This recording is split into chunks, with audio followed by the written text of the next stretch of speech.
Listen up, because I'm only going to say this once. My name is Ibrahim Traoré, President of Burkina Faso, and I'm here to tell you something that's been burning in my heart and in the hearts of millions across Africa. We are done staying silent. We are done bowing down. We are done letting foreign powers treat our continent like their playground. A few days ago, a message came out.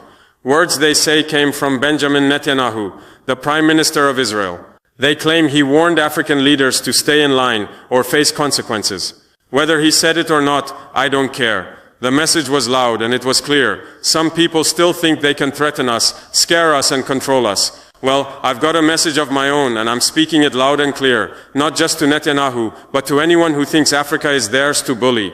We are not your colony. We are not your pawns. We are sovereign and we will fight for our freedom with everything we've got. Let me take you back to that moment in Ouagadougou, our capital.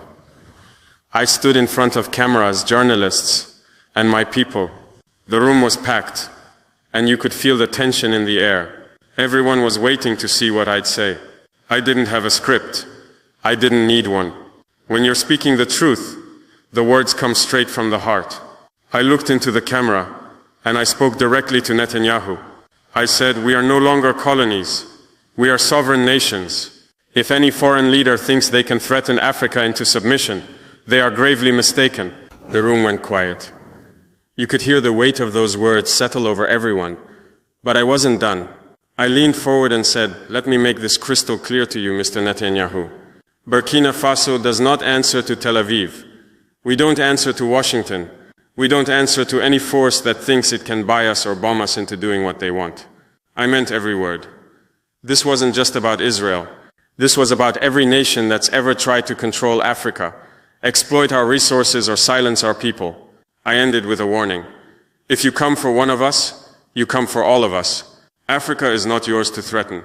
You might be wondering why I chose to speak out like that. Why not stay quiet like so many leaders before me? Why not send a polite letter or make a phone call behind closed doors? Because that's not who I am. That's not what Burkina Faso stands for anymore. And that's not what Africa needs. For too long, our continent has been treated like a place where powerful countries can do whatever they want. They've taken our gold, our diamonds, our oil. They've drawn lines on our maps, split our people apart, and told us how to live. Even after we fought for independence, they kept meddling, using money, threats, or soldiers to keep us in line. I'm done with that. My people are done with that. Africa is done with that. When I heard about Netanyahu's so-called warning, it wasn't just an insult to me or Burkina Faso. It was an insult to every African who's ever dreamed of a free, proud, and united continent. I couldn't stay silent. Silence is what they expect from us. They expect us to be afraid, to bow our heads, to say, yes, sir. But I'm not that kind of leader. I'm here to fight for my people, for our dignity and for our future. And I know I'm not alone. After I spoke, something incredible happened. My words didn't just stay in that room in Ouagadougou. They spread like wildfire. People started sharing the video of my speech on X, Telegram, WhatsApp, everywhere. Within hours, millions of people had seen it. Not just in Burkina Faso, but across Africa and beyond. Young people in Mali, farmers in Niger, students in Guinea, activists in South Africa. They all heard my voice and they felt it. They weren't just listening to me, they were hearing their own hopes, their own anger, their own dreams. In Mali, my brother Colonel Assimi Goïta shared the clip on social media. In Guinea, Mamadi Doumbouya stood up and said he's with me. Across Telegram groups, people started using hashtags like Africa will not bow and we stand with Traoré. Those words weren't just slogans, they were a battle cry. They were a sign that Africa is waking up. We're not just a bunch of countries anymore. We're a family. And when one of us is threatened, we all stand together. Let me tell you what sovereignty means to me. It's not just a fancy word you find in books. It's the right to make our own choices. It's the right to say who comes into our land, who takes our resources, and who we work with. It's the right to stand tall and say, this is our home, and we decide what happens here. For too long, foreign powers have treated Africa like a chessboard. They move their pieces, soldiers, money, companies, and expect us to sit quietly while they play their game. Not anymore. In Burkina Faso, we're taking back control. We're saying no to foreign bases on our soil. We're saying no to deals that leave our people poor while others get rich. We're saying no to threats that try to scare us into submission. And we're not alone. Across the Sahel, Burkina Faso, Mali, Niger, we're building an alliance. We call it the Sahel Alliance, and it's about standing together, protecting each other, and building a future where Africa calls the shots. You might be thinking, haven't African leaders said things like this before? Sure, some have, but this moment feels different. Why? Because the world is changing and Africa is changing with it. For years we've been told to wait our turn, to follow the rules set by others. But now we're writing our own rules. France used to have a tight grip on countries like mine. They had military bases, controlled our economies, and acted like they owned us. But we pushed them out. Mali did it. Niger did it. Burkina Faso did it. And we're not stopping there. When I spoke out against Netanyahu, I wasn't just talking about one man or one country. I was talking to every nation that's ever looked at Africa and seen a place to exploit. I was talking to the leaders who think they can scare us with sanctions, bombs, or angry words. I was telling them that Africa is rising and we're not afraid anymore. My speech wasn't reckless, it was necessary.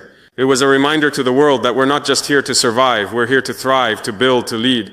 You know what's interesting? After I spoke, Israel's government didn't say a word. No response, no statement, nothing. That silence speaks louder than any speech. It tells me they weren't ready for someone like me to stand up and call them out. They're used to African leaders who stay quiet, who play nice, who don't make waves. But I'm not here to play nice. I'm here to tell the truth, no matter who it makes uncomfortable. The Western media, they barely touched the story. They didn't want to give it airtime because it doesn't fit their narrative. They want to keep painting Africa as a place that's weak, divided, and dependent. But we're changing that narrative. Every time someone shares my speech, every time a hashtag trends, every time another African leader stands with me, we're rewriting the story of our continent. We're showing the world who we really are. I didn't set out to become a symbol. I'm just a man from Burkina Faso, fighting for my people. But when I look at the messages pouring in from young people, from elders, from mothers and fathers across Africa, I realize this is bigger than me. People are calling me a voice for the continent, a symbol of defiance. They see me standing up to a powerful leader like Netanyahu, and it gives them hope. It reminds them that we don't have to live in fear. I'm not doing this for fame or attention. I'm doing it because I believe in Africa. I believe in our strength, our history, our future. I believe in the dreams of our ancestors who fought for freedom. I believe in the young people who are ready to build a new Africa, one where we don't beg for scraps, but sit at the table as equals. Let me tell you about the Sahel Alliance, because this is where the future starts. Burkina Faso, Mali, Niger, we're coming together, not just as neighbors, but as brothers. We're building a partnership that says, if you attack one of us, you attack all of us. We're sharing resources, sharing ideas, sharing strength. We're showing the world that Africa can stand on its own 2 feet.